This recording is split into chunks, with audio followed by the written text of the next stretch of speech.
நீங்களா யாருடா? How do I tell you? மறந்துட்டு நாங்க ஏன் வந்து இதெல்லாம் முடிஞ்சோடனே நாங்க வீடியோ போட ஆரம்பிச்சிருக்கலாம், கொஞ்சம் ரெக்கவர் ஆயிட்டோனே. பட் ஆனா வந்து எங்களுக்கு மென்டலி நாங்க வந்து ரொம்ப ஸ்டடி ஆகணும். மென்டலி இப்ப இது அந்த சிச்சுவேஷன்ல நான் வந்து சிண்டுவை பார்த்தேன். ஆப்ரேஷன் தியேட்டருக்குள்ள போகும்போது அவன் எந்த நிலைமையில இருந்தாலும் அதே நான் 1 month கழிச்சு மறுபடியும் 2வது விட பார்க்கணுன்றப்போ ரொம்ப உடஞ்சிட்டேன். வணக்கம் தமிழர்களே. Hey guys, welcome back to our channel. Welcome back இல்ல, ரொம்ப லாங் கேப் ஆயிடுச்சு. ரீசெண்ட் டைம் நேத்துல இருந்தா வீடியோ போட ஆரம்பிச்சிருக்கோம், ஷார்ட்ஸ் அண்ட் ரீல்ஸ் எல்லாம்.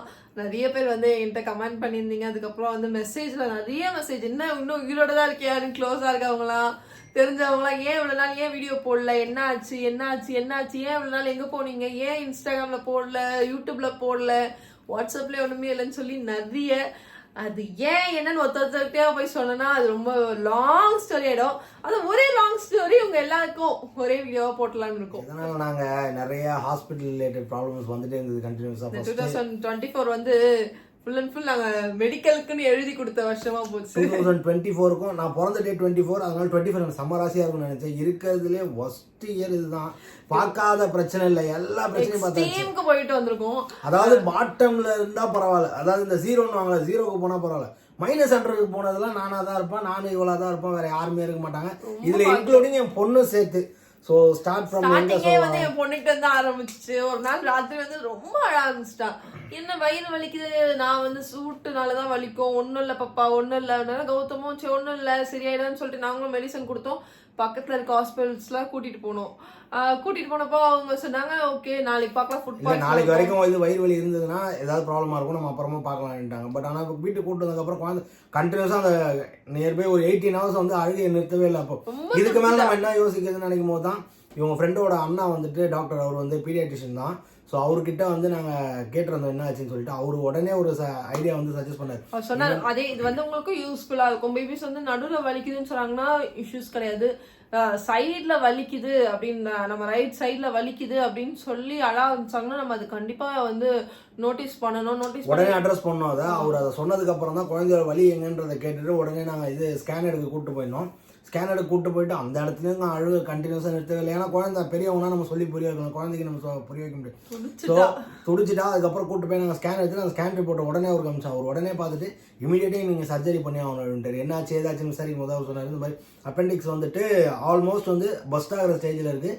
இமீடியட்டாக முடிஞ்சால் இன்றைக்கி நீங்கள் எவ்வளோ சீக்கிரம், அதாவது நெக்ஸ்ட்டு 2 hours 3 hours நீங்கள் ஆப்ரேஷன் பண்ணுறது நல்லது அப்படின்னு சொல்லிட்டாங்க. ஸோ உடனே நாங்கள் வீட்டுக்கு வந்துட்டு இவங்க அம்மா வந்துட்டு ஹாஸ்பிட்டலில் ஒர்க் பண்ணுறதுனால நம்மளுக்கு ஹாஸ்பிட்டல் கொஞ்சம் பழக்கப்பட்ட ஹாஸ்பிட்டல் தான். ஸோ அதனால் உடனே அங்கே போயிட்டு உடனே அட்மிட் பண்ணி மார்னிங் பிளான் பண்ணி மோஸ்ட் ப்ராபப்ளி பை ஆஃப்டர்நூன் போல் சர்ஜரி பண்ணி ரிமூவ் பண்ணிட்டாங்க. ரிமூவ் பண்ணிவிட்டு அவங்க எடுத்த அந்த அப்பெண்டிக்ஸ் வந்து காமிச்சாங்க. அது நியர்பை 4 inches இருந்தது. அது அவங்க டாக்டர்ஸே அப்போ தான் ஷாக் ஆகி சொல்கிறாங்க, இந்த மாதிரி வந்துட்டு பெரியவங்களுக்கு இவ்வளோ பெருசு இருக்கிறது பெரிய விஷயம், குழந்தைக்கு அதுவும் 5 years பேபிக்கு இவ்வளோ இருக்கிறது ரொம்ப பெரிய விஷயம். இது நீங்கள் இன்னும் ஒரு ஃபியூ ஹவர்ஸ் நீங்கள் லேட் பண்ணிங்கன்னா உள்ள பஸ்ட்டாக இருந்ததுன்னா குழந்தையால தாங்கிருக்க முடியாது அப்படின்னு சொல்லிட்டு அது முதலடி. ஸோ அது முடிஞ்சு அது எதனாலன்றதையும் நான் சொல்கிறேன். அவன் வந்து கான்ஸ்டிபியூஷன் மோஷன் நார்மலாக தான் போவா. பட் ஆனால் அந்த அவள் கொஞ்சம் டைட்டாக போகிறதே அந்த மோஷன்ஸ் போய் இவ்வளோ பின்னாடி அவளுக்கு அப்பண்டிக்ஸ் அளவுக்கு போயிருக்குன்றது டாக்டர் சொன்னாங்க. அந்த மோஷன் போகிற இடம் போய் அப்பண்டிக்ஸில் பட்டதுனால தான். ஏன்னா பேபிஸ்க்கு இவ்வளோ பெருசாகாது. மோஸ்ட்டாக வந்து இந்த காரம் சாப்பிட்ற குழந்தைங்களுக்கு, அந்த மாதிரி குழந்தைங்களுக்கு அப்பண்டிக்ஸ் வரும். சிண்டு வந்து காரமே தொடமாட்டா. ஒன்லி பருப்பு சாதம், தயிர் சாதம், பால் சாதம் இது மட்டும்தான் சாப்பிடும். அப்புறம் ஏன் டாக்டர்கிட்ட கேட்கும் போது அந்த அப்பண்டிக்ஸ் போய் அப்படி ப்ரெஷர் ரொம்ப ப்ரெஷர் கொடுத்ததுனால அது இவ்வளவு பெருசா இருக்கு அப்படின்னு சொன்னாங்க. அப்பா ரொம்ப குழந்தை பட்டுட்டா. குழந்தைய அது இல்லாம வந்து குழந்தைக்கு வேற அந்த இடத்துல வேற அது ஒரு தழும்பு மாதிரி ஆயிடுச்சு. அது ரொம்ப எனக்கு ஃபீலிங் ஆயிடுச்சு. ஏன்னா எனக்கும் இந்த சின்ன வயசுல வந்து ஒரு ஆக்சிடென்ட் ஆகி வயிற்றுல பெரிய சர்ஜரி பண்ணியிருக்காங்க. ஸோ அது எனக்கு ரொம்ப ரிலேட் ஆயிடுச்சு. அச்சோ குழந்தை வயிற்றுலயும் ஒரு மார்க்கா இப்பவே அப்படின்னு சொல்லி ரொம்ப ஃபீல் பண்ணுவோம். அதெல்லாம் நினைச்சாவே இப்பயே இதெல்லாம் மறந்துட்டு நாங்க ஏன் வந்து இதெல்லாம் முடிஞ்சோடனே நாங்க வீடியோ போட ஆரம்பிச்சிருக்கலாம், கொஞ்சம் ரெக்கவர் ஆயிட்டோனே. பட் ஆனா வந்து எங்களுக்கு மென்டலி நாங்க வந்து ரொம்ப ஸ்டடி ஆகணும். மென்டலி இப்ப நாங்க உங்கள்கிட்ட வந்து சொல்லணும்னா எங்களுக்கு இப்ப அந்த அளவுக்கு தைரியம் இருக்கு. நாங்க வந்து இப்போ இவ்வளவு பேசுறோம்னா எங்களுக்கு வந்து இப்போ நாங்களே மைண்ட் வந்து அந்த அளவுக்கு நிறைய சேஞ்சஸ் கொடுத்துருக்கோம். நிறைய எங்களுக்கு வந்து இந்த ஒரு சின்ன சின்ன இன்சிடென்ட்டும் எங்களுக்கு நிறைய கற்றுக் கொடுத்துருச்சு. லைஃப்ல வந்து எங்களுக்கு இந்த இவ்வளோ இயர்ஸ்ல வந்து சொல்லி கொடுக்குற ஒரு விஷயம் வந்து இந்த 2024 சொல்லி கொடுத்து 3 பேருக்குமே மெடிக்கல்ல நிறைய இஷ்யூஸ் வந்துருச்சு. சிண்டுக்கு முடிஞ்ச ஒரு 2 months ஆச்சு எங்களுக்கு. இல்ல ஒரு விஷயம் சிண்டுக்கே நாங்க வந்து இப்போ ஒரு 3 lakhs ஆச்சு. சிண்டுக்கு எவ்வளவு ஆச்சு? 2.5 2.6 அவ்வளோ ஆச்சு. அதுல இருந்து நாங்க ஏஞ்சிக்கிறதுக்கே எங்களுக்கு வந்து கொஞ்சம் நம்ம வந்து மிடில் கிளாஸ் ஃபேமிலி, நம்ம கிட்ட மிடில் கிளாஸ் இல்ல நம்ம லோயர் மிடில் கிளாஸ் ஃபேமிலி, நம்மளால அவ்வளோ அமௌண்ட் ரெடி பண்ணி அதுல இருந்து கொஞ்சம் வெளியே வரதுக்குள்ள தலையை தூக்கலான்றதுக்குள்ள காலையில ஒருத்தர் ரத்த கலவையோட வராரு. ஷிஃப்ட் முடிச்சுட்டு வர டைம் அது ஒன்றும் இல்லை. அது நான் சொல்கிறேன், இது ஆஃபீஸில் வந்து ஓணம் டே ஃபங்க்ஷன் சொல்லிட்டு ஸோ எத்தனிக் வேரில் வர சொன்னாங்க, ட்ரெடிஷ்னல் வேரில். So I was wearing veshti dhoti and shirt. ஒரு அன்னைக்கு ரொம்ப சீன் போட்டு போனேன். நான் நீங்க சொன்ன ஓவர் சீன் போட்டு நார்மலாக ஜென்ரலாக நான் போனாங்க ஆஃபீஸ்க்கு. போயிட்டு மார்னிங் ரிட்டர்ன் வரும்போது நியர்பை ஒரு 4:30 5 o'clock இருக்கும்னு நினைக்கிறேன். ஸோ ரிட்டர்ன் கரெக்டாக வந்துட்டு இருக்கோம். நம்ம ஆலந்தூர் பிரிட்ஜ் இறங்குற இடத்துல லாரி காரி அடிச்சுட்டு போயிட்டா சார். அந்த மாதிரி வந்துட்டு 2 காருக்கு இடையிலான ஒரு ரேஸில் ஒருத்தர் ஏடாகூடமா என்னை தட்டி, நான் அப்போ தான் அது என்னோட ஃபால்ட்டு தான், ஏன்னா ஹெல்மெட் ரிமூவ் பண்ணிடக்கூடாது. பட் நான் நியர்பை வீட்டுக்கிட்ட வந்துட்டேன். இன்னொரு 5 minutes தான் வீடுன்றதுனால ஹெல்மெட்டை ரிமூவ் பண்ணிவிட்டு நான் வந்துட்டு இருக்கோம். அவங்க இடித்ததில் அப்படியே மீடியேட்டரில் இடித்து அந்தளி சிந்தலியாக விழுந்து நான் வீட்டுக்கு வரும்போது ரத்த கலரியாக வந்தேன். ஸோ வந்துட்டு அப்போதைக்கு இருந்த டயர்டுக்கு அதுக்கு என்னால் முடியல, சுத்தமாக வலி தாங்க முடியாமல் படுத்துட்டேன். இவங்களை வந்துட்டு ஃபஸ்ட் எய்ட்லாம் பண்ண சொன்னேன். நான் வந்து அது யார் 7ஆம் அறிவு போதி தர்மர் ஃபேமிலி, நானே மஞ்சளை தேங்காய் கரைச்செல்லாம் போட சொல்லி எல்லாத்தையும் பண்ண சொல்லி நான் பண்ணு பார்த்துட்டேன். இப்போ நினைக்கும் போது அதான் சிரிப்பா இருக்கு ஆக்சுவலி. அப்போ வந்து எங்களோட மைண்ட் செட் பார்த்து வச்சுக்கோங்க. ஸோ அதுக்கப்புறம் நான் சாயங்காலம் மத்தியானம் ஏழிச்சு பார்க்கும்போது எனக்கு கண்ணாடி பார்க்கும்போது ஏழிச்சு முதல்ல கண்ணாடி பார்த்தோமே எனக்கு ஃபேஸில் பயங்கரமான டிஃப்ரென்ஸு. ப்ளஸ் கை வந்துட்டு என்னால் இது பண்ண முடியல, பெண்ட் பண்ண முடியலன்றது எனக்கு தெரிஞ்சிச்சு. ஸோ நான் ஓகே, எல்லாருமே என்ன சொல்லிட்டாங்கன்னா ஃப்ராக்சர்னா பயங்கரமான, எனக்கு ஒரு ஃப்ராக்சர்ன்ற ஒரு டவுட் தான் இருந்தது. பட் இவங்க எல்லாரும் என்ன சொல்லிட்டாங்கன்னா ஃப்ராக்சர்னா பயங்கரமான வலி, நம்மளால வலியே தாங்க முடியாது, நீயே தற்கொலை பண்ணிப்ப அப்படின்லாம் பயமுறுத்தி விட்டாங்க. ஸோ அதனால நான் நினைச்சேன் சரி ஃப்ராக்சர்னா பயங்கரமான வலி போல அப்படின்னு சொல்லிட்டு நான் பாட்டினை விட்டுட்டு நான் இவனுக்கு நாங்க பண்ண பெரிய மிஸ்டேக் என்னன்னா வந்து நாங்க நார்மலா வந்து இங்க இருக்க ஜெனரல் டாக்டர் தான் பார்த்தோம் போய் டிடி போடுறதுக்கு. நாங்க ஒரு ஆர்த்தோ பார்த்திருந்தா எங்களுக்கு வந்து அன்னைக்கு நைட்டே எங்களுக்கு ஒரு சொல்யூஷன் கிடைச்சிருக்கும். ஒரு பெரிய ரியாக்ட் பண்ணிருக்கலாம் எல்லாத்துக்குமே. பெரிய நாங்க டேஞ்சர் ஜோனுக்கு தள்ளி இருக்க மாட்டோம். நாங்க என்ன பண்ணோம், இங்க இருக்க ஜெனரல் டாக்டர் அலோபதி டாக்டர் கிட்ட போனோம். அவர் வந்து செக் பண்ணி பார்த்துட்டு பெருசா எதுவும் இல்லைங்க, இது வந்து கீழே விழுந்ததுனால. அப்படி இல்ல, அவர் வந்து உங்க மவுத் ஓபன் பண்ணுங்கன்னாங்க. இவனால ஓபன் பண்ண முடிஞ்சோடனே ஓகே அது மேபி வீக்கத்தினால அப்படி இருக்கும்னு சொல்லிட்டு அவங்க வந்து கையாசிங்கன்னாங்க. கையும் அசைச்சான். இதெல்லாம் நீங்க நோட் பண்ணிக்கணும். இந்த மாதிரி கையும் அசைச்சான், வாயும் அசைச்சான், கண்ணு ஃபுல்லா வந்து அவனுக்கு பிளட் கிளாட் ஆயிடுச்சு. கண்ணு அதெல்லாம் உங்களுக்கு அந்த கிளிப்பிங்ஸ்ல ஆட் பண்ற பாருங்க. கண்ணு ஃபுல்லா வந்து அவனுக்கு ஃபுல்லா அப்படியே பிளட் அடிச்சிருச்சு கண்ணு ஃபுல்லா. இந்த மாதிரி டாக்டர் சொன்னாங்க மேபி இது உள்ள ரத்தம் கட்டிட்டு இருக்கனாலதான் அப்படி இருக்கும்னு சொன்னாங்க. ஐ டாக்டருக்கும் தனியா வந்து அடுத்து நெக்ஸ்ட் 2 days போனோம். அப்படியே நெக்ஸ்ட் போனாங்க பக்கத்துல டாக்டர்ஸ்னால. அதே மாதிரி இங்க இது பல்லுல ஏதாவது ஜால ஏதாவது ப்ராப்ளம் இருக்கான்னு சொல்லிட்டு பக்கத்துல ஒரு டென்டல் டாக்டர் அவர்கிட்ட கன்சல்ட் பண்ணோம். யாருமே எதுவுமே இல்லைன்னு சொல்லிட்டாங்க. ஸோ நானும் இவங்க எல்லாம் ஏன்னா இவனால எல்லாமே பண்ண முடிஞ்சிச்சு. இவன் வந்து அந்த அளவுக்கு பெயின் பேர் பண்ணிட்டான், அதுதான் மெயின். இப்ப நானா இருந்தா என்னால கை அசைக்கணும்னா ரொம்ப ஸ்ட்ரெயின் பண்ணி அசைச்சிருந்திருக்க மாட்டேன். பட் ஆனா இவன் வந்து முட்டாள்தனமும் பண்ணது. முட்டாள்தனமா இல்லை, என்னால முடிஞ்சது நான் பண்ணேன் அவ்வளவுதான். அதுக்கு பட் ஆனா இதுக்கு இம்பாக்ட் எப்படி இருக்கும்னு எதிர்பார்க்கும். சரி அதுக்கப்புறம் ஒரு நாள் வந்து கை வந்துட்டு ரொம்ப பெயினா இருக்குன்னு சொல்லிட்டு நியர்பை வந்து எக்ஸ்ரே எடுக்க போயிருந்தோம். எக்ஸ்ரே எடுத்துட்டு அப்புறம் இங்கே ஒரு ஆர்த்தோ வந்து கன்சல்ட் பண்ணோம். இல்ல அந்த அங்கேயும் நாங்க ஒரு மிஸ்டேக் பண்ணோம். நீங்க வந்து சொல்லுங்க 2024 இதெல்லாம் வந்து நார்மலா மத்தவங்களுக்கு நடந்திருந்தா இது எப்படி நடந்திருக்கும்னா அவங்க போயிருப்பாங்க, கண்டுபிடிச்சிருவாங்க, ஆபரேஷன் பண்ணுவாங்க, முடிஞ்சிருக்கும். இந்த மாதிரிலாம் எங்களுக்கு நடக்காம நாங்க மறுபடியும் எக்ஸ்ரே எடுத்தோம் கைக்கு. நாங்க மறுபடியும் வந்து டாக்டருக்கு சென்ட் பண்ணோம். எங்களோட ஃபேமிலி டாக்டர் கரெக்ட். இவங்க அம்மாவுக்கு தெரிஞ்சவங்கன்றதுனால டாக்டருக்கு வந்துட்டு என்ன பண்ணாங்கன்னா போட்டோ எடுத்து அமிச்சாங்க. அதுவும் எங்கெங்கயோ வச்சு எடுத்தாங்க. நான் தான் அதுக்கப்புறம் மானிட்டர்ல ஒயிட் ஸ்கிரீன்ல ஆன் பண்ணி வச்சு எடுத்து அமிச்சோம். அவங்களும் பார்த்துட்டு ஏன்பா ஒன்னும் இல்லப்பா போய் எக்ஸ்ரே பார்த்துட்டு ஒன்னும் இல்லைன்ட்டாங்க டாக்டரே. இவ்வளவு கன்ஃபர்மேஷன் ஆயிடுச்சு, ஒன்னும் இருக்காது. இவனாதான் அதுக்கப்புறம் தான் இவனுக்கு பெயின் ரொம்ப ரொம்ப எக்ஸ்ட்ரீம் லெவலுக்கு இவனுக்கு பெயின் போகல கொள்ளல. நான் பாட்டு நான் உண்டு என் வேலை உண்டு நான் இருந்தேன். ஒரு நாள் சரி ஓகே லீவ் மெடிக்கல் லீவ் எல்லாம் முடிஞ்சிச்சு. அதுக்கப்புறம் ஆஃபீஸ் போனா வண்டி ஓட்டவே முடியல, பாதி தூரத்துக்கு போயிட்டு ரிட்டர்ன் வந்துட்டேன். வண்டி ஓட்டவே முடியல, என் கையில ஏதோ பிரச்சனை அப்படின்னும் போது நான் என்ன பண்ணேன், இவ்வளவு சொல்றேன் நம்ம ஏன் ஒரு ஆர்த்தோ ஒப்பீனியன் கேட்க கூடாதுன்னு இவ்வளோ இந்த 5 days 6 days 1 week தாண்டிட்டோம். Next Sunday மண்டேல இருந்து ஆஃபீஸ் போறோம். மண்டே போயிட்டு சரி ஓகே ஒரு ஆர்த்தோ ஒப்பீனியன் பார்க்கலான்னு சொல்லிட்டு எங்க வீட்டு பக்கத்துல இருக்க ஒரு நாள் தேங்க் காட் மாதிரி வந்து அவர் தான் எங்களை சேவ் பண்ணாரு. அவர் பார்த்துட்டு நான் ஃபர்ஸ்ட் எக்ஸ்ரே தான் காட்டுறேன், அவர் எக்ஸ்ரே பார்க்க மாட்டேன். நான் சொல்றேன் அவர் சொன்ன ஃபார்மேட்லயே நான் சொல்றேன். அவர்கிட்ட வந்து எக்ஸ்ரே காமிச்சோம். எக்ஸ்ரே காமிச்சதுக்கப்புறம் நீங்கள் வந்துட்டு இதை டாக்டர்கிட்ட நேரடியாக எடுத்துகிட்டு போய் காமிச்சிங்களா இல்லை வீட்டில் இருந்து ஃபோட்டோவில் காமிச்சிங்களா? ஃபோட்டோவில் தான் காமிச்சோம். அப்புறம் எப்படி அவர் ஒழுங்காக சொல்லுவார்? நீங்கள் பக்கத்தில் இருந்தால் தான் அவர் எக்ஸாமின் பண்ணி உங்களுக்கு கரெக்டான ஒரு ஆன்சர் சொல்லணும். இப்போ நான் சொல்கிற மாதிரி அப்படின்னு சொல்லிட்டு இப்படி கையெல்லாம் மடக்கிட்டு அந்த எக்ஸ்ரேவை காமிச்சது இங்கே இந்த இடத்துல தெரியுதா, இப்போ நீட்டுங்க, இப்போ வலிக்குதா, உங்களுக்கு ஃப்ராக்சராக ஆகிட்டு இருக்கு, கையில் எலும்பு உடஞ்சி நொறுங்கிட்டு இருக்கு. நீங்கள் என்ன ஆகிட்டு இருக்குன்னா அது நொறுங்கின டைமை நீங்கள் பார்க்காம நீங்கள் ஆல்மோஸ்ட் அது சரியாக ஒரு 3 வீக்ஸ் ஆகுமா அது ரெக்கவர் ஆகிறதுக்கு. ரெக்கவரிங்கிற ஸ்டேஜ் வந்து லைட்டாக அது அப்படியே அது கூட திரும்ப அந்த பழைய போனோட ஒட்டுறதுக்கு. நீங்கள் இந்த டைம் இவ்வளோ நாள் வலி தாங்கிட்டு நீங்கள் எதுக்கு இப்போ வந்தீங்க? நீங்கள் முதல்ல பண்ண முடியாது, ரெக்கவர் ஸ்டேஜ்ல தான் இருக்கு. அது இதை விட்டுருங்க, இந்த கையை விட்டுருங்க. முதல்ல நீங்கள் பக்கத்தில் பாப்பா அப்படின்னாரு. பக்கத்தில் ஒன்று போனேன் நானும். போனதுக்கப்புறம் இங்கே என்னப்பா ஏதோ ஒரு மாதிரி இருக்கேப்பா, இதை முதல்ல எக்ஸ்ரே எடுத்து பார்த்தீங்களா? இல்லை இது ஒன்றும் இல்லை, இப்போ அவர் பெயின் எல்லாம் நல்லா இருக்காரு. இல்லை நான் சொல்லிட்டேன், நான் உண்மையை சொல்லிட்டேன் டாக்டர் இல்லை டாக்டர் நான் சொல்கிறேன் டாக்டர், யாரும் நம்ப மாட்டாங்க டாக்டர், என் பேச்சை கேட்க மாட்டாங்க. நல்லா சாப்பிட்றாரு, நல்லா தான் டாக்டர் இருக்காரு, அது வீக்கோன்னு சொல்லி நான் அவர் அதுக்கப்புறம் அவங்க இதில் ஒரு எலும்பு கூடு ஒன்று வச்சிருப்பாங்களா, அந்த எலும்பு கூடோட ஃபேஸில் எடுத்து அவர் எக்ஸாமின் பண்ணுறாரு, எக்ஸ்பிளைன் பண்ணுறாரு. இந்த பாருங்க, இந்த இடம் தெரியுதா, இந்த இடத்துல ஒரு போன் இருக்கா, இந்த இடத்துல அந்த போன் உங்களுக்கு இருக்குது. இந்த ஸோ அவர் பார்த்தோன்னே கண்டுபிடிச்சிட்டு உடனே நீங்கள் இதை ஸ்கேன் எடுத்து பாருங்க அப்படின்னு சொன்னாரு. ஸோ உடனே எடுத்தோடனே கண்டுபிடிச்சிட்டாரு. ஃபேஸை முதல்ல பார்த்தீங்க, கையை விட்டுருங்க, ஃபேஸில் வந்து கண்டிப்பாக ஃப்ராக்சர் ஆயிருக்கு. பையன்கிட்ட ஏதோ ஒரு தேஜஸ் இருக்கு அப்படின்னு அவர் கண்டுபிடிச்சிட்டாரு. உடனே ஸ்கேன் எடுக்க சொல்லி அமிச்சாரு. உடனே நானும் போயிட்டு அதுனா சிடி ஸ்கேனா, சிடி ஸ்கேன் போய் எடுத்தோம். சிடி ஃபேஷியல் போன் எடுத்தோம். சிடி ஃபேஷியல் போன் எடுத்தோம். எடுத்துட்டு டாக்டர் கிட்ட எடுத்துட்டு வந்து காமிச்சோம். பா வாரே வா, யூ ஆர் வண்டர்ஃபுல் பேஷண்ட் அப்படின்னாரு. என்னன்னு கேட்டா உனக்கு ஒரு 4 எலும்பு உடஞ்சிருக்கு.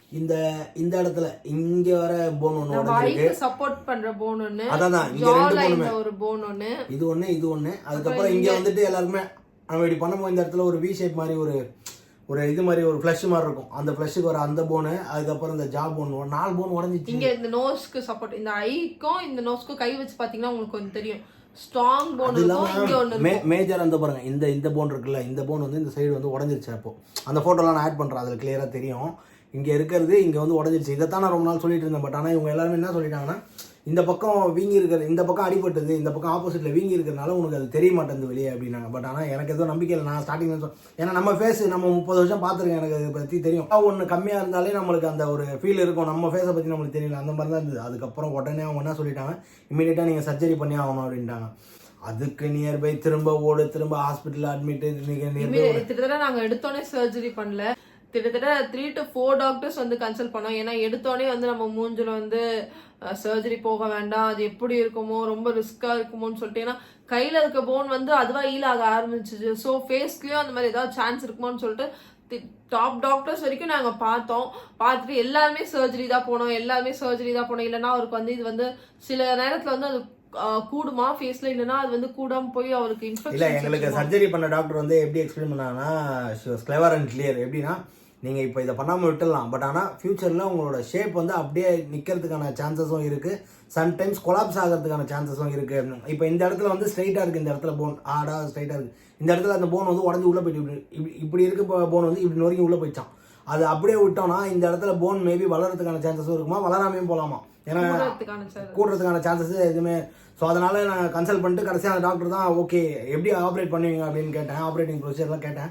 அந்த பெயின் வந்து அப்பதான் கௌதமி அவ்வளோ பெயின் எல்லாம் இல்லைங்க, பயம். ஆப்ரேஷன் தியேட்டருக்குள்ள போறதுக்கு பயம். 3 weeks வந்து பெயின் தாங்க. 2 weeks ஆப்ரேஷன். ஆமா 2 weeksக்கு 2 weeks வந்து கௌதம்க்கு வந்து ஒண்ணுமே தெரியல. ஓகே கௌதம் வந்து பெயின் பேர் பண்ண, நடுவில் ஒரு பாயிண்ட் சொல்லிப்பான், அந்த அளவுக்கு பெயின் பேர் பண்ண. ஆனா வலி தாங்கிறது மேட்டர் இல்ல, வலி தாங்கவே இல்ல, சும்மா எல்லாம் வாங்கிதான்.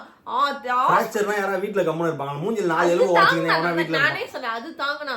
ஆனா ஹாஸ்பிட்டல் போயிட்ட உடனே அந்த கையெல்லாம் வச்சு துடிச்சுட்டான். அடிபட்டது நோண்டாம இருந்தா அது வலி தெரியாது. ரொம்ப கஷ்டப்பட்டேன் தான் நானும் சொல்ல, ரொம்ப எக்ஸ்ட்ரீம். அது நான் ஏன் எனக்கு பயம் ஜாஸ்தியானதுன்னா, நாங்க இங்க ஒரு ஹாஸ்பிட்டல் இங்க தரமணியில விசாரிச்சோம். அந்த ஹாஸ்பிட்டல் என்ன டாக்டர் வந்துட்டு இதுக்கு முன்னாடி இந்த மாதிரி ஒரு ஆபரேஷன் பண்ணிடணும், அந்த வீடியோ எடுத்து டக்குன்னு காமிச்சிட்டாங்க. சிம்பிள் வீடியோ, நான் சொல்றேன் சிம்பிள் வீடியோ அப்படின்ட்டு இப்படி காமிச்சிட்டாங்க. ஐயோ ஒரு செகண்ட் அம்மா அப்படின்னு அன்னைக்கு அதோட எனக்கு இந்த ஆபரேஷன் பண்ணுவோம். நான் என்ன கேட்டுருக்கேன்னா, நான் பெட்ல தூங்கி இருக்கேன், எனக்கு தெரியாம அனஸ்தீசியா கொடுத்து எனக்கு தூக்கின்னு போயிடுங்க ஆபரேஷன் ரூம். என்னவோ சொல்றேன், எதுவுமே கேட்க ரொம்ப பயந்துட்டா எக்ஸ்ட்ரீம்க்கு. ஏன்னா வந்து டாக்டர்ஸ் வந்து அந்த அளவுக்கு வந்து எனக்கு எந்த பத்தியெல்லாம் பயம் இல்லைங்க. எனக்கு ஒரே பயம், இது வரைக்கும் ஆஸ்பத்திரி பக்கமே போகாதவன் நான். எனக்கு திடீர்னு கூட்டு போயிட்டு ஒரு ஆபரேஷன் ரூம்னு எனக்கு தைரியம் சொல்லி அமிச்ச ஆள்லாம் யாருன்னு கேட்டீங்கன்னா இன்னும் சிரிப்பீங்க. என் பொண்ணு தைரியப்பா ஒண்ணும் இல்லப்பா, பேசினே மயக்கம் வச்சுக்கிறாங்கப்பா, எனக்கு ஒண்ணுமே தெரியல. நீ உள்ள போப்பா, அவங்க மூக்குல ஒண்ணு குத்து அப்படி உரிய சொல்லுவாங்கப்பா, நீ உரிப்பா அதோட மயக்கம் வந்துருப்பான்னு என் பொண்ணு சொல்லிச்சு. சரி நானும் விட்டேன். அதுக்கப்புறம் முடிஞ்சது, ஆபரேஷன் எல்லாம் பிளான் பண்ணிட்டாங்க. சாட்டர்டே அப்படின்னு சொல்லிட்டாங்க, முடி எடுங்க அப்படின்ட்டாங்க. என் மூஞ்செல்லாம் முடி எடுத்து வரைக்கும் பார்த்ததே கிடையாது. ஃபுல் ஷேவ் கிளியர் ஷேவ் பண்ணணும் அப்படின்னு சொல்லிட்டாங்க. அந்த போட்டோ பாருங்க, ஏதோ பச்சை குழந்தை மாதிரி இருக்கிறேன் நான். பச்சை குழந்தை மாதிரி போயிட்டு காலையில அப்புறம் ஆமா இதெல்லாம் நான் சொல்லக்கூடாது, விட்டுருங்க. அதுக்கப்புறம் போயிட்டு ஃபுல்லா கிளீன் ஷேவ் பண்ணோம். கிளீன் ஷேவ் பண்ணிட்டு வந்தோம். வந்துட்டு அதுக்கப்புறம் டாக்டர்ல வந்து இது ஹாஸ்பிட்டலில் இருக்கவங்க வந்துட்டு திரும்ப இன்னொரு தடவை எக்ஸாமின் பண்ணாங்க. ஏதாவது சின்ன சின்ன முடி இருக்கான்னு சொல்லிட்டு திரும்ப ஒரு தடவை மார்னிங் ஷேவ் பண்ணோம், திரும்ப ஈவினிங் ஷேவ் பண்ணாங்க. ஷேவ் பண்ணிட்டு அதுக்கப்புறம் எனக்கு பிடிக்காத ஒரு ட்ரெஸ்ஸை என்கிட்ட கொடுத்து போட சொல்லிட்டாங்க. அந்த நீல கலர்ல ஒரு ஆப்ரேஷன் பண்ணும்போது ஒரு ட்ரெஸ் ஒன்று போட்டுன்னு இருப்பாங்க, அது பேர் என்ன, ஆப்ரேஷன் ட்ரெஸ், சர்ஜரி ட்ரெஸ்ன்னு ஏதோ ஒரு ட்ரெஸ், அதை போட்டு கூப்பிட்டு போனாங்க. ஐயோ எனக்கு வேற ஒரே ஷையா இருந்துச்சு. எல்லாத்தையும் ரிமூவ் பண்ணிட்டாங்க, அதை மட்டும் போட்டோம்னா எப்படி. அது இல்லாமல் என்ன வீல் சேர்ல வச்சு தள்ளிடுவாங்க. இல்லை அதெல்லாம் வேணாங்க, நான் நடந்து வரேங்க, நான் நல்லா தான் ஒரே பயத்தில் தாங்க இருந்தேன். அதனால சப்போர்ட்டுக்கு வேற வழி இல்லாமல் என் ஒய்ஃபு தான், என் ஒய்ஃபு கூடவே இருந்தாலும் சொல்லிட்டு நல்லா ஸ்ட்ரிக்டாக சொல்லிட்டு போயிட்டேன். எங்கள் வீட்டில் வேற யாரும் இல்லை, எல்லாம் வந்தாங்க.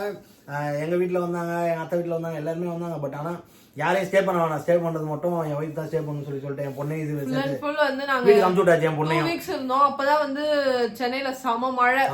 அந்த ஃப்ளட், என்ன ஃப்ளட் மறந்துட்டேன் பேரு. ஃப்ளட்னால மழை இல்ல, ஃப்ளட் செம்ம ஃப்ளட். அப்பதான் நடுவுல நீங்க நினைக்கிற மாதிரி அந்த பெங்கால் அதுக்கு முன்னாடி ஒரு ஃப்ளட் வந்துச்சு. அந்த டைம் தான் அவனுக்கு கரெக்டா சர்ஜரி நடந்துச்சு. எங்களுக்கு அந்த ஃப்ளட்ட பத்தி ஒண்ணுமே தெரியல. அந்த எக்ஸ்பீரியன்ஸ் சொல்றேன்.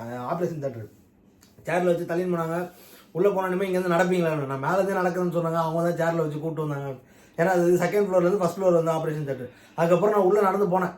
உள்ளே போனோன்னே கொஞ்சம் தூரத்தில் வந்துட்டு டாக்டர் வந்துட்டு ஓகே இல்லை கௌதம், ப்ராப்ளம் இல்லை. என்ன ப்ராப்ளம் இல்லை, எனக்கு ஒன்றுமே புரியல.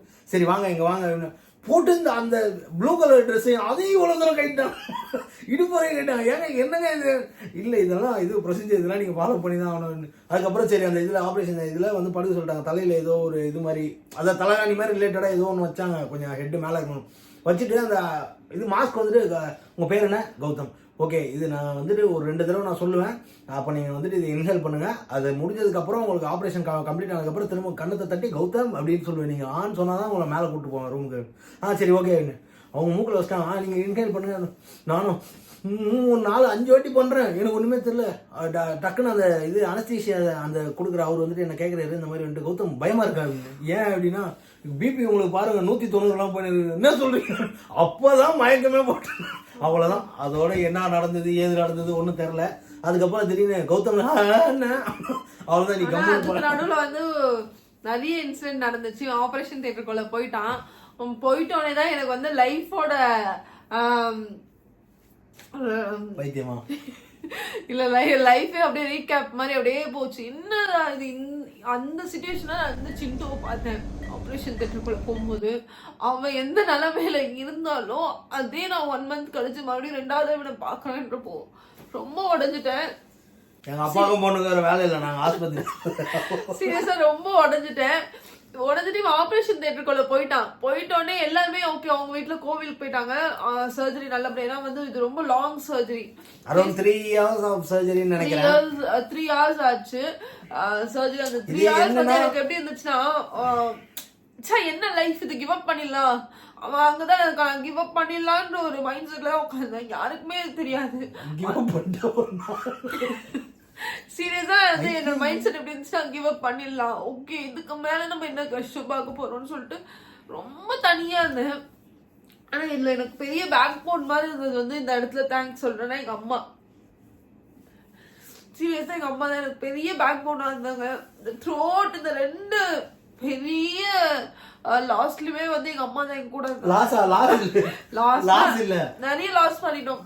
நீங்க நினைக்கிற மாதிரி ஒரு உயிர் போனாதான் லாஸ் இல்ல, அதுக்கு நடுவுல இவ்வளோ நடந்திருக்கு. இதுல நான் என்னென்ன லாஸ் பண்ணிருக்கேன்றது எனக்குள்ள கோ த்ரூ பண்ணாதான் மத்தவங்களுக்கு தெரியும். ரொம்ப அதுதான் சொல்ல, அந்த ஆபரேஷன் தியேட்டர்ல இருக்கும் போது யாருமே இல்லை, கோவிலுக்கு போயிட்டாங்க இவங்க எல்லாருமே, ஃபேமிலியில எல்லாமே. நான் அப்பதான் நினைச்சேன் இந்த 2024 என்னென்ன பண்ணிருக்கு நமக்கு, இவன் எப்படி வருவான், என்ன ஆகும் ஆபரேஷன். அது ஏன் இவ்வளவு பயம்னா ஃபேஸ்ன்ற ஒரே காரணத்தினாலதான். ஃபேஸ் மட்டும் இல்ல, இது வந்து அவனுக்கு வந்து ஒரு இடமா இருந்தா ஓகே, பிளேட்ஸ் வந்து இந்த டாக்டர்ஸ்க்கே வந்து என்னடா அது இந்த இங்க உடஞ்சிருச்சு ஃபுல்லா இந்த சைடு ஓபன் பண்ணி தான் பாத்துக்கலாம். சர்ஜரி சொல்றோமே எங்க சர்ஜரின்னு மூஞ்ச கொண்டு போய் கிட்ட காட்டு. இந்த சைடு ஒரு கோடு போட்டு வச்சிருப்பாங்க. இங்க தெரியுதா? இதுதான், இது மட்டும் தான் வெளியே போயிடுச்சு. இது மட்டும் தான் வெளியே ஆபரேஷன் எங்க அப்படின்னு நீங்க கேட்டிருக்கலாம். அவனுக்கு வந்து ஃபுல்லா இந்த சைடு வந்து ஓபன் பண்ணி இந்த இடத்துல ஃபுல்லா ஃபுல்லா வந்து இந்த சைடுல இருந்து ஆபரேட் பண்ணிருக்காங்க. பாத்தீங்களா? தெரியல பாத்தீங்களா? இதுதான் கௌதம் வேணும். எனக்கு கௌதம் தான் கிளியரா தெரியும். நான் தான் இவனுக்கே சொன்னது. டாக்டர் கிட்ட கேட்டாங்க நான் இத. ஐயோ, நான் தான் இவனுக்கே சொன்னது. ஏன்னா அது ஏதோ ஜெல்லு மாதிரி இருக்குமா, அந்த ஜெல்லு வந்து வாயில தேய்ச்சோனே வாய் வந்து ரப்பர் மாதிரி ஆயிடும் போல இருக்கு. அதை இழுத்துட்டு அந்த இடத்துல அந்த கிளிப்பு மாதிரி ஒன்று போட்டுருவாங்க. அந்த மிஸ்டர் பீன் எல்லாம் பாத்தீங்கன்னா இங்க மாட்டிருப்பாங்க பல்லு போடுறதுக்கு. அந்த மாதிரி ஒன்று போட்டுட்டு இங்க மேல இருக்க இந்த பார்ட்டை ஃபுல்லா கட் பண்ணி கீழே இறக்கிட்டாங்க. அப்படிதான் மேபி அவங்க என்கிட்ட சொன்னாங்க. கீழே இறக்கிட்டு கீழே இறக்கல, அது வந்து ஓபன் ஆயிடும் போல ஏதோ இங்க இருந்து கம்பிலாம் விட்டு என்னவோ பண்ணி இந்த எலும்பை வந்து தூக்கி இருக்காங்க. பிளஸ் இங்க இருந்து இது வரைக்கும் இது இருக்கு, பிளேட் வச்சிருக்காங்க. இங்க இருந்து இவ்வளவு தூரம் தான பிளேட், இங்க இருந்து இங்க ஒரு பிளேட், இங்க இருந்து ரெண்டு பிளேட் வச்சிருக்காங்க. இங்க ரெண்டு பிளேட் வச்சிருக்காங்க. அப்பப்ப சோறு போட்டு தின்னது போல. அதுக்கப்புறம் இது எல்லாத்தையும் ஃபுல்லா மேல தச்சிட்டாங்க. இப்ப மேல ஃபுல்லா இன்னும் ஆல்மோஸ்ட் இப்ப ஆபரேஷன் ஆகிட்டு 45 days ஆக போகுது. இன்னும் அந்த தையல் அப்படிதான் இருக்கு. பாதி ஸ்டிச்சஸ் மட்டும் தான் பிரிச்சோம். ஏன்னா அது இன்னும் கொஞ்சம் ஹீல் ஆகணும் அப்படின்னு சொல்லிட்டு பாதி ஸ்டிச்சஸ் அப்படிதான் இருக்கு. இன்னும் ஹீல் ஆகணும் அப்படின்னு சொல்லியிருக்காங்க. அது வரைக்கும் வந்து முக்கியமான விஷயம் வந்து எலும்பெல்லாம் கடிக்க கூடாது, ரொம்ப ஹார்ஷா கையே இப்படி வச்சு கூட உட்கார கூடாது, இப்படி வச்சு தூங்க கூடாதுன்னு சொல்லிட்டாங்க. இன்னும் உங்களுக்கு டிஃபரன்ஸ் தெரியுங்க பாருங்க. இந்த பக்கம் கொஞ்சம் பிளைனா இருக்கும், இந்த பக்கம் இன்னும் வீங்கியே இருக்கும். ஏன்னா இந்த இடத்துல வந்துட்டு இன்னும் அந்த மறுமறுப்புலாம் இருக்கு. அதான் அந்த மறுத்து போனா எப்படி இருக்கும் அந்த ஃபீல் வந்து இன்னும் இருக்குங்க. ஏன்னா அது என்ன சொல்லிட்டாங்கன்னா வந்து உங்களுக்கு ஆக்சிடென்ட் ஆனதுல அங்க இருக்கிற நரம்பு எல்லாமே ஒண்ணுக்குள்ள ஒண்ணு வந்துட்டு பிணைஞ்சிச்சான் ஒரு மாதிரி. ஸோ அதை வந்துட்டு இப்போ அவங்களால முடிஞ்ச அளவுக்கு அவங்க அதை எடுத்து விட்டுருக்காங்க வெளியே. அது ஆனால் ரெக்கவர் ஆகலாம், ஆகாமையும் போகலாம். அது வந்துட்டு பை காட்ஸ் கிரேஸ் என்ன நடக்குதோ அதை வச்சு தான் நமக்கு தெரியும். அதுவாக ஆயிடும்னு சொல்ல முடியாது, ஆகாதுன்னு சொல்ல முடியாது. பட் ஆனால் இது வரைக்கும் அந்த மறுமறுப்பு போல இன்னும் இந்த வீக்கம் குறையில. இங்க மேல ஃபுல்லா என்ன தையல் இருக்கு, மவுத் அதே மாதிரி ஓபன் ஆகல சொல்லிருக்காங்க. ஃபுல் அண்ட் ஃபுல் ரெக்வயர் ஆக. இது எக்ஸாம்பிள் காட்டுறேன்.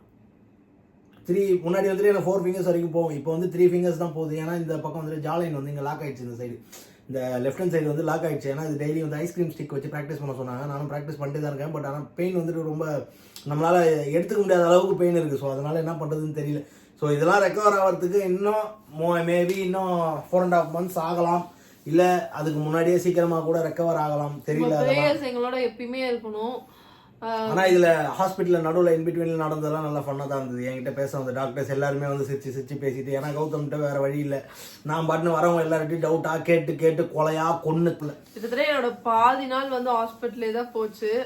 இந்த இதுல 2024ல மழையை நான் பார்க்கவே இல்லை, அந்த ஃப்ளட் நான் பார்க்கவே இல்லை. நாங்க ஹாஸ்பிட்டல் ரூம்ஸ்லயே தான் இருந்தோம். 2வது மாடியில இருந்தோம். 2 days கரண்டே இல்லன்ட்டாங்க சென்னையில. பட் ஆனா ஹாஸ்பிட்டல்ல காட் கிரேஸ் நாங்க வந்து ரொம்ப நல்லாவே இருந்தோம்.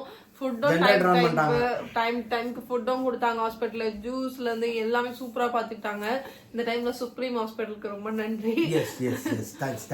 இந்த மாதிரி இந்த 2024 எங்களுக்கு இப்படிதான் போச்சு. நடுவுல இந்த நாங்க காணாம போன நாட்கள் வந்து இதுதான். இந்த காணாம போன நாட்களுக்கு இதுதான். காணாம போன நாட்கள்னா ரொம்ப நாள் கிடையாது, நடுவுல லாஸ்ட் ஒரு 5 months நினைக்கிறேன். பட் அந்த 5 months தான் இவ்வளவு இஷ்யூ நடந்தது. என் பொண்ணுக்கு வந்துட்டு ஒரு 2.5 lakhs ஆச்சு. எனக்கு வந்து அரௌண்ட் 3.2 கிட்ட ஆயிடுச்சு. 3.3 கிட்ட ஆயிடுச்சு. பட் நாங்க அந்த 3 வந்து கன்சிடர் பண்ணல. ஏன்னா அதெல்லாம் வந்துட்டு வெளியே ஸ்கேனு அது இதுக்குன்னு போனோம். அதனால வந்துட்டு அந்த 3 lakhs மட்டும். இதுல வந்துட்டு ஒரு 1 கிட்ட என்னோட இன்சூரன்ஸ் வந்து எனக்கு கவர் ஆயிடுச்சு. ஸோ ரிமைனிங் மட்டும் தான் நம்ம போடுற மாதிரி ஆயிடுச்சு. ஸோ ஆல்மோஸ்ட் வந்துட்டு 4 lakhs கிட்ட எல்லாமே நம்ம வெளியே தான் வாங்கியிருக்கோம் இந்த லாஸ்ட் 6 to 7 monthsல. வெளியே வாங்கியிருக்கோம் கேட்டாங்களே, அதெல்லாம் சொன்னாங்க 4 lakhs ஆயிருக்குன்னு சொல்லுவோம். ஓவராலாக வந்து 4 lakhs ஆயிருக்கு. ஸோ இதுதான் கொஞ்சம் ஃபினான்ஷியல் இஷ்யூ. அது இல்லாமல் வந்துட்டு எங்களுக்கு இந்த ஃபினான்ஷியல் இஷ்யூ வந்து இப்போதைக்கு எங்களுக்கு பெருசா இல்லை. ஏன்னா எங்களுக்கு தெரியும் நாங்க கண்டிப்பா வந்து மறுபடியும் ஒரு பெரிய ஸ்ட்ராங் கம்பேக் கொடுத்துருவோம். கண்டிப்பா இன்னும் ஒரு 6 months தொடர்ந்து ஓடணும்னாவே வந்து நாங்க கண்டிப்பா வந்து இழந்ததெல்லாம் வந்து பிடிச்சிரும்னு எங்களுக்குள்ளே வந்து ஸ்ட்ராங் பிலீவ் இருக்கு. அதே மாதிரி நான் வந்து என்னன்னு தெரியல, ஆனால் நான் வந்து ஒன்று ரொம்ப பிலீவ் பண்ணிட்டு இருக்கேன். எனக்கு வந்து 2025 வந்து ரொம்ப சூப்பரா இருக்கும்னு நான் நினைக்கிறேன். காட் கிட்ட ப்ரே பண்ணிக்கிறேன். வந்து எனக்கு வந்து ஜனவரி பிப்ரவரியில வந்து எனக்கு எல்லாமே பெஸ்டா நடக்கும்.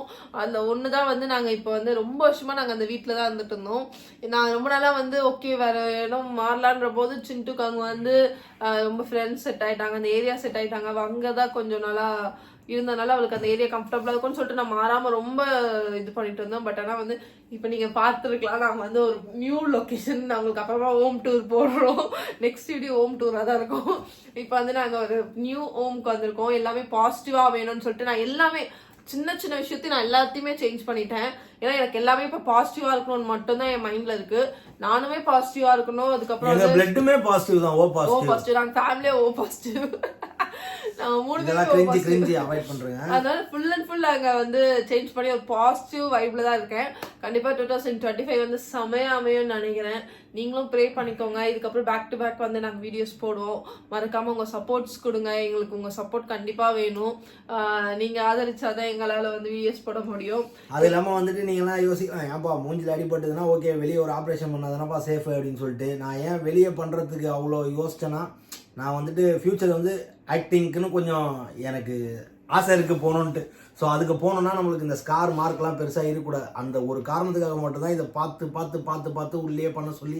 பெரிய மார்க் எதுவும் வெளியே தெரியாது. இந்த இடத்துல மட்டுமே இந்த மார்க் மட்டுமே தெரியும். பட் ஆனால் அது நான் சொன்னாதான் நான் சொன்னாதான் தெரியும், வேற யாருக்கும் பெருசாக தெரியாது. அதே மாதிரி இந்த வீக்கெல்லாம் வந்துட்டு கொஞ்ச நாள் அந்த ஸ்வெல்லிங்லாம் கொஞ்சம் கம்மியாக ஆயிடுச்சுன்னா பேக் டு ஃபார்ம் ஃபேஸ் வந்துடும். யாராலுமே கண்டுபிடிக்க முடியல. ஆபரேஷன் சொன்னா மட்டும்தான் வந்து ஓ ஆமால அப்படின்ற அளவுக்கு ரொம்ப மைல்யூட்டா தான் அந்த மாதிரி தெரியுது. அதுவுமே என்ன பழைய மாதிரி வந்துட்டு என்னால எதுவும் பண்ண முடியல. அதெல்லாம் தான் கொஞ்சம் இது. இப்ப சாப்பிடும் போது வந்து இந்த பக்கம் மட்டும்தான் என்னால சாப்பிட முடியும், இந்த பக்கம் நான் சாப்பிட முடியாது. நம்ம வந்துட்டு சொல் பேச்சை கேட்டு அடக்கிற ஆளும் கிடையாது. மட்டன் சிக்கன் ஏதோ எலும்பு கடிக்கிறது பழக்கம் தான். பட் ஆனா அதனால வந்துட்டு இப்ப அதெல்லாம் கொஞ்சம் கம்மி பண்ணிருக்கேன். அது இல்லாம சிரிக்கும் போதே வந்துட்டு இந்த பக்கம் வந்து இந்த வீக்கம் இருக்கிறதுனால இங்க இப்படி சிரிக்க முடியல, இப்படி போக மாட்டேது இந்த இடத்துல. ஸோ இதெல்லாம் தான் ஒரு மைனர் ஃபால்ட்டு. ஆனா இவ்வளவு பெரிய இஷ்யூல வந்துட்டு இது ஒரு ஃபால்ட்டான்னு கிடையாது, ஃபால்ட்டு கிடையாது. என்ன இவங்க ஜாலி சிரிச்சுட்டே சொல்றாங்களே அப்படின்னு அந்த அளவுக்கு நாங்க வந்து அழுகிறதுனால வந்துட்டு எதுவும் மாற போறது கடந்து போகணும்னு சொல்லிட்டு நாங்க வந்து அதெல்லாம் கிடையாது. அழுகிறதுனால வந்துட்டு நம்மளுக்கு எதுவும் மாற போறது இல்லை. அது எப்படி மாத்தணும்ன்றது யோசிக்கிறதுல மட்டும்தான் நம்ம மாற போறோம். ஸோ மாறுவோம், பார்ப்போம். இதுக்கப்புறம் நாங்கள் ரெகுலரா வீடியோஸ் போட ட்ரை பண்றோம். ஓகே காய்ஸ், இதுதான் 5 months-ஆ எங்களுக்கு நடந்துச்சு. அதனால தான் நாங்கள் வந்து வீடியோஸ் போட முடியல. இதுக்கப்புறம் பேக் டு பேக் நாங்கள் வீடியோஸ் போடுவோம். உங்கள் சப்போர்ட் கண்டிப்பாக கௌதம் யாமுக்கு நீங்கள் கொடுக்கணும். இத்தனை நாளாக இத்தனை வருஷமாக எப்படி கொடுத்தீங்களோ அதே மாதிரி இனி வரும் புது வருஷத்துலையும் இதுக்கப்புறம் போட போகிற வீடியோஸ்லேயும் உங்கள் சப்போர்ட் எங்களுக்கு எப்பயுமே வேணும். கௌதம் யாமு சேனலுக்கு நீங்கள் கீப் ஆன் சப்போர்ட்டிங் கொடுங்க. தேங்க்யூ, பாய். உங்களை நாங்கள் நெக்ஸ்ட் வீடியோவில் சந்திக்கிறோம். நன்றி, மீண்டும் சந்திப்போம். பாய். விடைபெறுகிறேன்.